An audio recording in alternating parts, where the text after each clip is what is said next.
They want you to remember the hits, not the bodies left behind them. For decades, the R&B industry polished these legends into saints while hiding the mess that made them icons. The singer who wrote love songs for women while secretly loving someone the world would have crucified him for. The superstar whose contract paid him less than a fast food paycheck while his label made millions. The concerts that looked romantic from the audience but felt like erotic rituals backstage. The car crashes, fainting fans, burned notebooks, locked vaults, destroyed masters, all wiped clean before sunrise. And the question no one wants to ask is this: if these legends were so beloved, why did the industry work so hard to bury their truth? Real stories were never lost. They were buried on purpose. Tonight, we dig them up. And what you're about to hear will make every love song sound different forever. This is the first secret, the one the industry hoped would never rise to the surface. Because to understand the truth behind Luther Vandross, you must imagine a man standing on stage under blinding lights, singing about passion, devotion, and lifelong commitment, while spending his own life terrified that real love would cost him everything.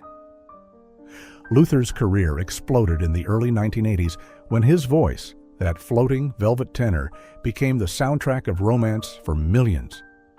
But behind the applause was a man moving cautiously through every hallway he entered.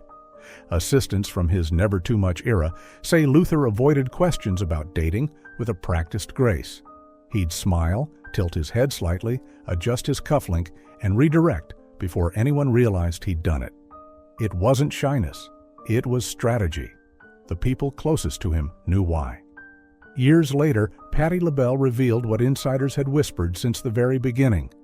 Luther was gay, and he chose silence to protect two things: his career and his mother.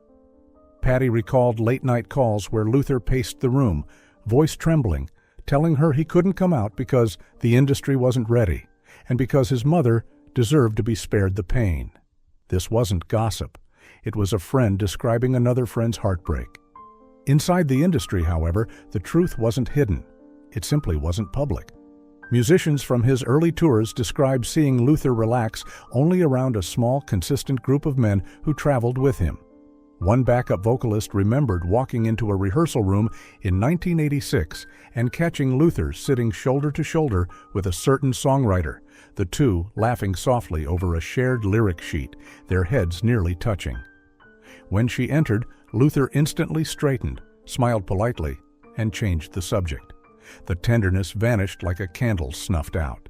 There were other whispers, too, specific, not vague. A rumored long-term connection with a male, background singer from the Busybody era. A quiet, emotionally intense friendship with a producer during the Power of Love sessions in 1991. A pattern of requesting hotel floors arranged so his closest companions stayed only doors away, but never adjacent, a calculated move to avoid suspicion. None of these stories were photographed or recorded, not because they weren't real, but because everyone in his circle protected him with fierce loyalty. They knew the cost of exposure. In the 80s and 90s, a black male ballad singer could lose his career overnight if labeled too feminine, too queer, or not marketable to women. Labels built fantasy around these men, and fantasies had no room for truth. Even his music carried traces of the life he couldn't live publicly. Analysts who studied Luther's handwritten notes found recurring themes: the unreachable, the forbidden, the love you cannot name. One engineer recalled Luther breaking down during a late-night session in 1989 after recording I Wonder. He stepped away from the mic, wiped his face, and whispered, "Some feelings don't have a place in this world."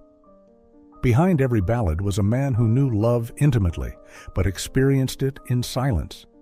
And that is the first secret. The greatest love singer of his generation never got to live the love he sang about. If the first secret was about silence, the second is about shackles, not the kind you see in museums, but the kind hidden inside contracts typed on white paper and signed with trembling hands. This is the part of R&B history the industry buried deepest, the way many black legends were turned into superstars on stage and into debtors everywhere else. The story begins in 1962, when Motown was rising and the Marvelettes were already delivering hits. What the audience didn't know was that the young women singing "Please Mr. Postman" were receiving royalty checks so small they barely covered groceries. Internal memos from the era later revealed that Motown's standard royalty rate hovered around 2.7%, and groups had to split it among themselves. By the time the manager took a cut, the label recouped expenses, and touring debts were deducted. Artists sometimes walked away with nothing. The tragedy hit hardest for minors. Stevie Wonder, signed at just 11 years old, was given a weekly stipend while Motown legally controlled his earnings until he turned 21. The money was not stolen, it was locked away under guardianship, but it created the cruel image of a child driving crowds into hysteria for a paycheck he never saw. The Jackson 5 story was similar. When "I Want You Back" hit #1 in January 1970, the boys were global sensations, yet their weekly allowance reportedly hovered around $25–50, controlled by the label and their father. They performed to sold-out arenas while the corporation kept virtually all profit from records, merch, and television appearances. Then came the lawsuits and the heartbreak.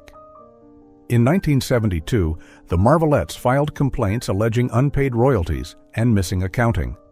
In 1973, members of Martha and the Vandellas confronted Motown with claims that their masters were being exploited in compilations without compensation. Neither group publicly destroyed the label, but those court filings revealed a pattern no one wanted to see. Black women who built Motown were quietly living paycheck to paycheck while their voices sold millions.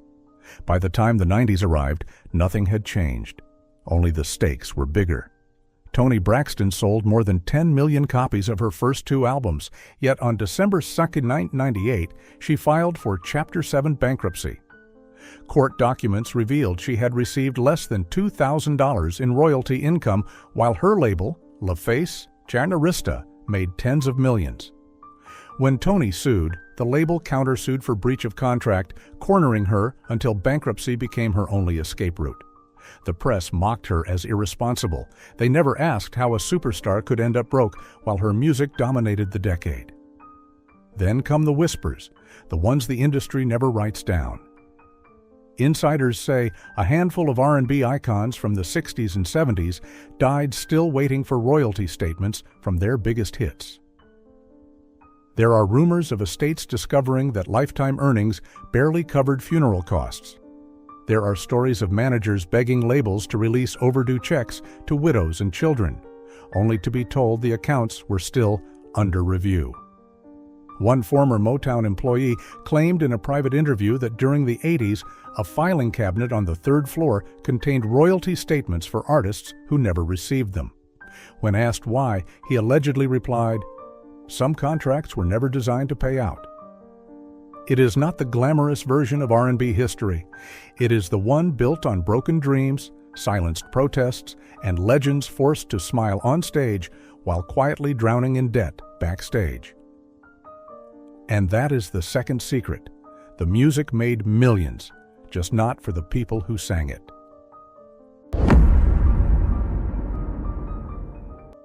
Some secrets don't begin in darkness, they begin in applause. And nothing in soul music history was louder, hotter, or more overwhelming than a Teddy Pendergrass ladies-only concert in the late 1970s. To understand the truth behind these shows, you have to picture them the way journalists described at the time, not concerts, but ceremonies, not performances, but emotional eruptions. The first ladies-only event took place in 1977, promoted quietly, almost experimentally. Promoters expected a full house. What they got instead was pandemonium. Women flooded the aisles before Teddy even reached the microphone. When he stepped under the spotlight, tailored suit, slow grin, baritone rumbling like thunder, the room collapsed into screams. According to the San Francisco Chronicle, more than a dozen fans fainted before the second song. The shows evolved into a cultural phenomenon by 1978 and 1979. Teddy's team handed out Teddy treats, small chocolates with his initials stamped on the wrappers. Fans threw lingerie on stage not as a joke, but as devotion. EMT crews were stationed at venues after multiple women passed out from excitement.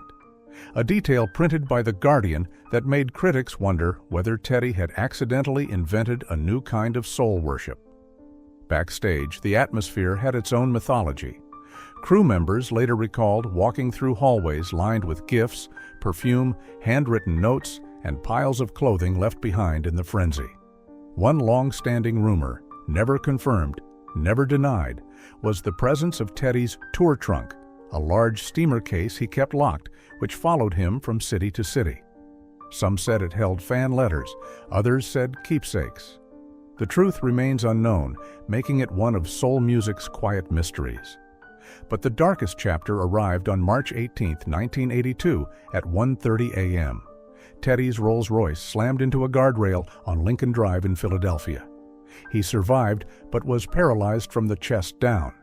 The crash became a national headline, not just because of the tragedy, but because of the confusion surrounding it. Police reports confirmed the identity of the passenger, but the public spun its own theories. That Teddy had been living too fast, that the universe had collected a debt, that the crash was some kind of cosmic punishment for the erotic spectacle of his concerts. None of those theories were fair, but they reveal how intensely people projected onto Teddy, how his sexuality, his power, his myth had grown larger than the man himself. When the chair replaced the spotlight, many expected his career to fade.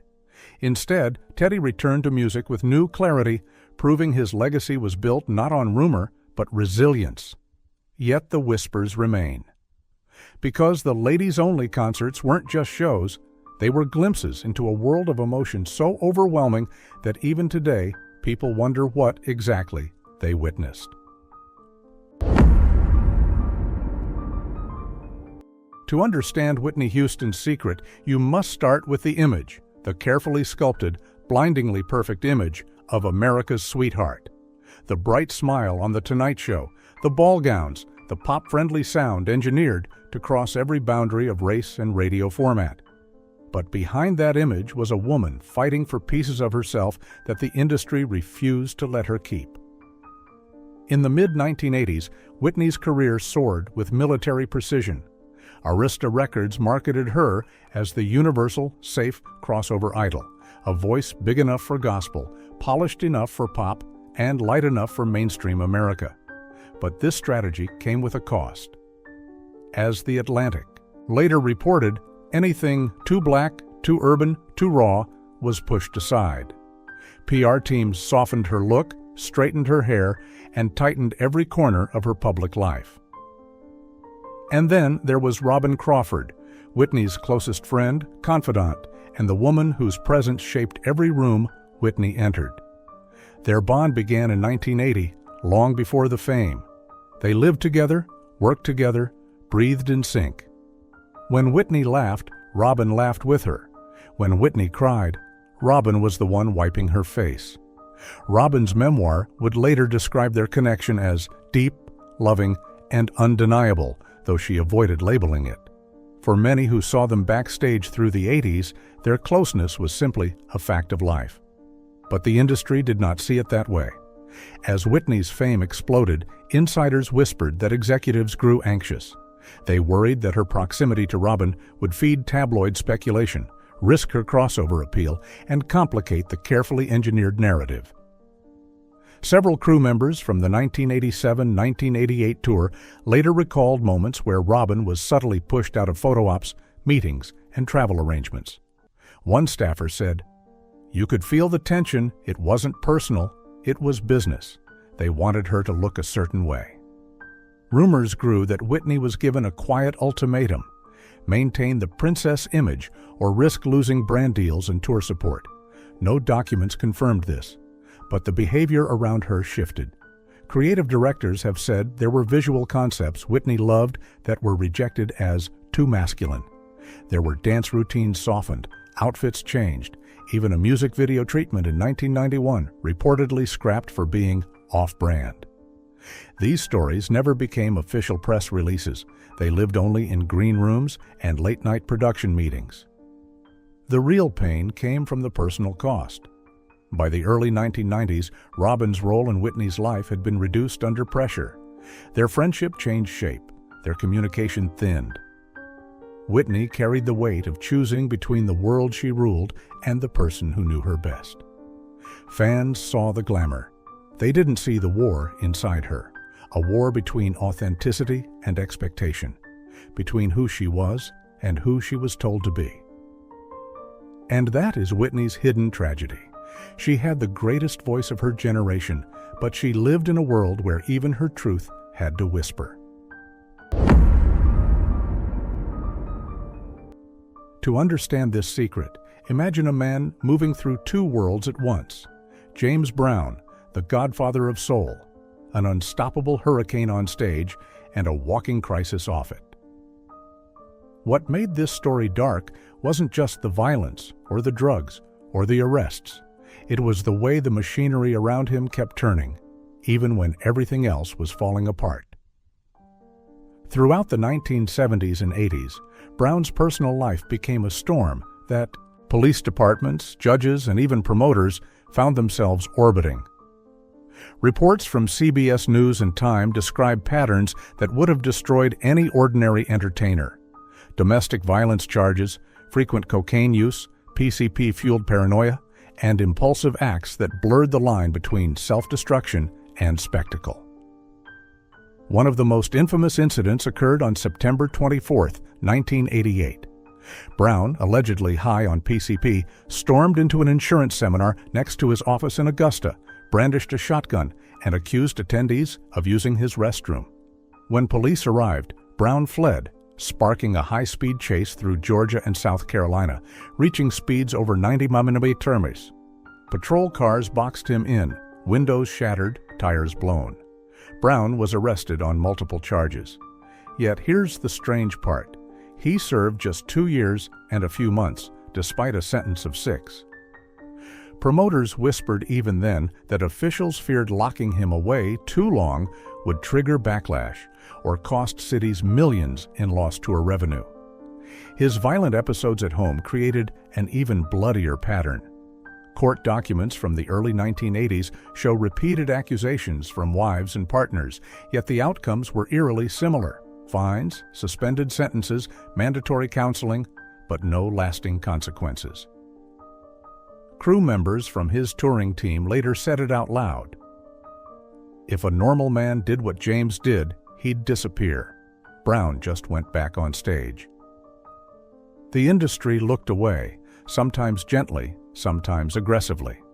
When Brown's erratic behavior jeopardized shows, promoters allegedly pressured local authorities to be reasonable. A booking agent from the era recalled a conversation in 1983 after Brown was detained for brandishing a weapon at a road manager. "We were told, handle it quietly, the show must go on."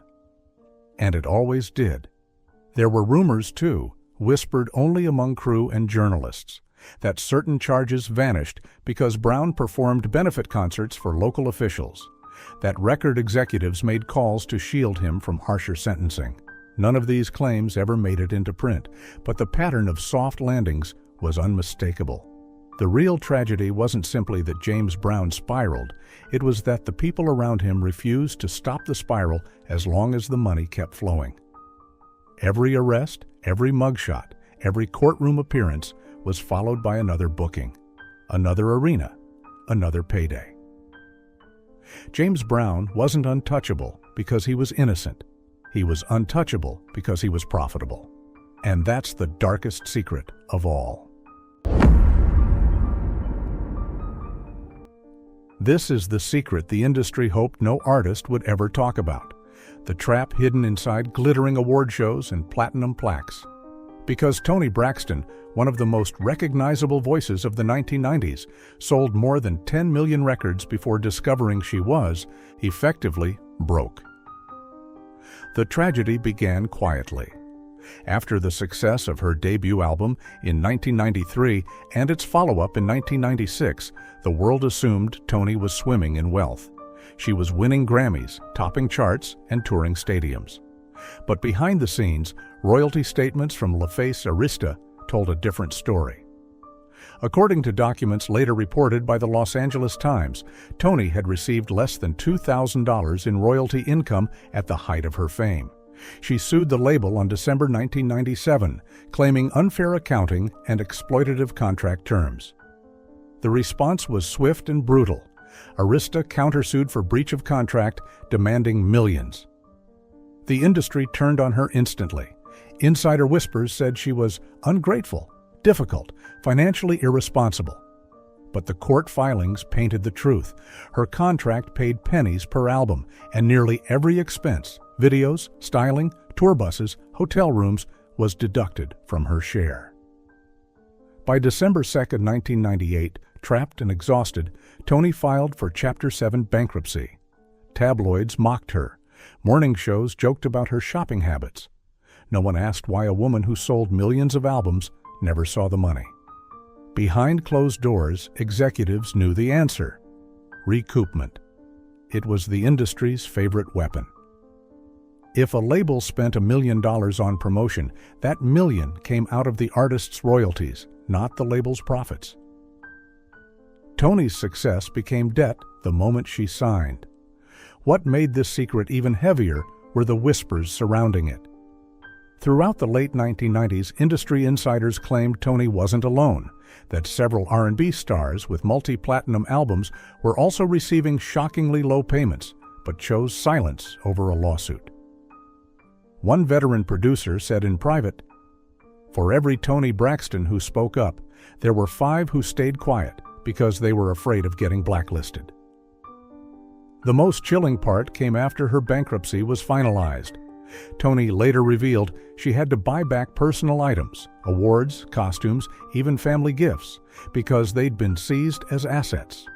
Her voice shook during interviews. She said she felt punished for succeeding. This wasn't mismanagement. This was a system that knew exactly what it was doing. Toni Braxton wasn't the first artist whose success became a weapon against her, but she was the first to drag the truth into daylight, even if it cost her everything.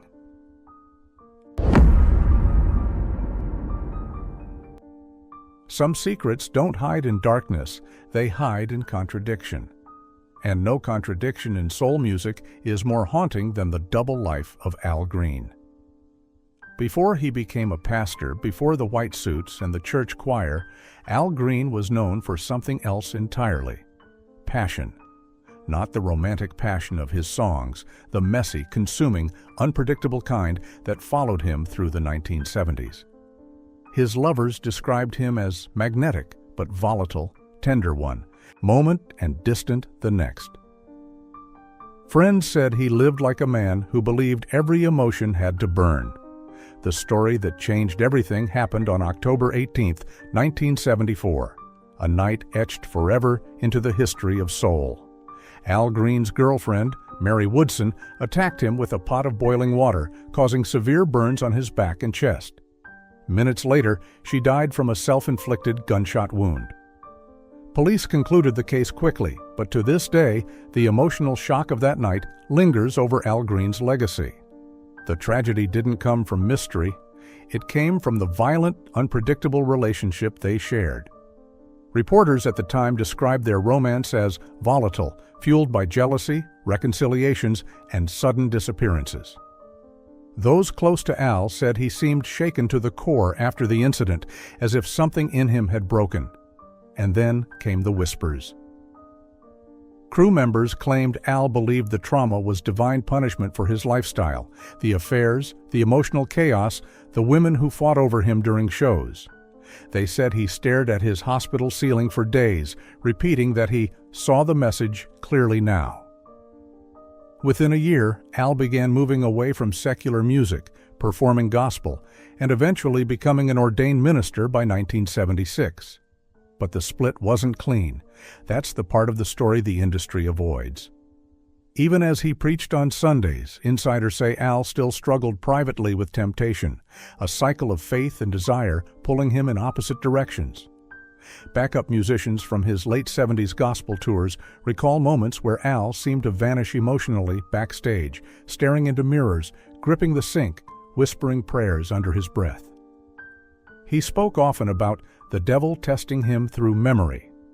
There were also rumors, not salacious but deeply human, that Al revisited letters, photos, and mementos from his past relationships late at night, unable to let go fully. One former assistant said she once found him sitting in the dark with a box of old photos, tears running silently down his face, the radio playing one of his own love songs. Al Green's story isn't about scandal. It's about a man torn between two worlds, the pulpit and the past, salvation and desire. A man who tried to bury his old life, only to learn that trauma doesn't disappear when you close the door. It follows you into church. Some secrets in the music industry aren't hidden in the dark. They're hidden in plain sound waves, buried inside the very songs people slow danced to, cried to, and built memories around. The ugliest truth behind countless R&B classics is that the voices millions fell in love with didn't always belong to the stars on the album covers. The first shock came from a public case, Martha Wash. Between 1989 and 1991, she recorded powerful guide vocals meant only for demos, but her voice was used verbatim on major dance and R&B hits while a model lip-synced in her place. She had to sue to reclaim her identity. That precedent confirmed what insiders had whispered for decades. If a label wanted a different face, they'd keep the voice and hide the singer. The deeper R&B secrets were even more carefully buried. In Detroit, Motown insiders admitted that during the 60s and early 70s, many girl group hits were quietly reinforced, or fully sung, by the Andantes, a trio of uncredited background vocalists who recorded over 20,000 parts and whose voices often replaced the official members for tight harmonies and full choruses. In Los Angeles, engineers from the early 90s described late-night sessions where an unknown session singer would record an entire lead, full verse, full chorus, ad-libs, only for the credited star to arrive days later and dub just enough to blend. One backing vocalist from a multi-platinum 80s album revealed she recognized her own voice on the final record, folded beneath the mix, after being paid only a few $100s and an NDA that forbade her from speaking. Stories circulated about specific moments, K-Ci and JoJo swapping lines without credit, a high note on En Vogue's Funky Divas allegedly sung by a Warner in-house vocalist, early Uptown sessions where CeCe Peniston's demo runs were left intact because no one could redo them better. None of these were conspiracy theories. They lived in studio logs, engineer memories, and whispered warnings to new singers. If you hear your own voice on the radio someday, remember you signed the paper. The darkest part wasn't the theft, it was the erasure. Voices that built hits, powerful, flawless, unforgettable, disappeared the moment the red light turned off. And if you muted the backing tracks on certain legendary R&B records, the truth would rise like a ghost, a stranger's voice carrying someone else's fame. The final secret is the most brutal because it doesn't hide in business meetings or contracts. It hides in bodies pushed past their breaking point. Behind the glamorous veneer of R&B tours lies a machine that chewed through its stars without mercy. Whitney Houston's decline was recorded in real time. In June 2001, at the Michael Jackson 30th anniversary concert, she stepped on stage, gaunt and trembling. Insiders later admitted she had begged to cancel, but financial penalties were too steep.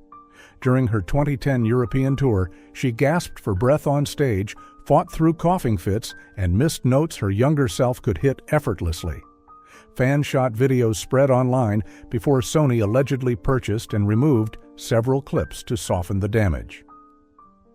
Aretha Franklin, sick for years, continued performing because contracts demanded minimum song counts.